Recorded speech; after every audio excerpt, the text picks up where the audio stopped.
Le 6 décembre 2018, tous les agents de l'État français, fonctionnaires et contractuels, voteront pour élire leurs représentants dans les différentes instances de dialogue social. À l'AEFE, ces instances sont de 3 niveaux.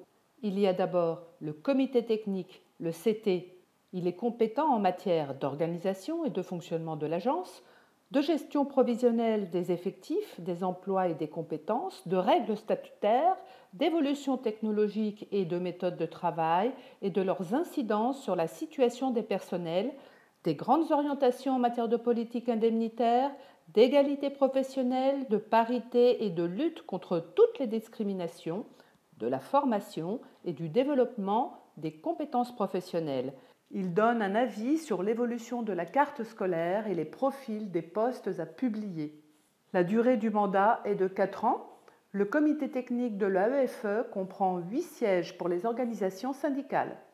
En outre, ce scrutin détermine les organisations considérées comme représentatives à l'AEFE et qui, à ce titre, participeront aux divers groupes de travail réunis sur des questions relevant des compétences du comité technique. Le résultat de ce scrutin fixe également les moyens que l'administration peut attribuer à chaque organisation candidate, notamment les décharges de service. Il définit enfin les organisations appelées à représenter les personnels au conseil d'administration de l'agence où elle dispose de 5 sièges. Émanation du comité technique, le comité hygiène, sécurité et conditions de travail central de l'AEFE, le CHSCT, compte 7 membres désignés par les organisations syndicales. La répartition des sièges dépendant du résultat du scrutin du comité technique. Le SGEN-CFDT siège au CHSCT de l'AEFE depuis 2010. Il y a ensuite les commissions consultatives paritaires centrales, les CCPC. Elles traitent des questions individuelles dont la candidature et le recrutement des expatriés, le suivi des carrières dans le corps, l'examen des conflits pour tous les titulaires, expatriés et résidents.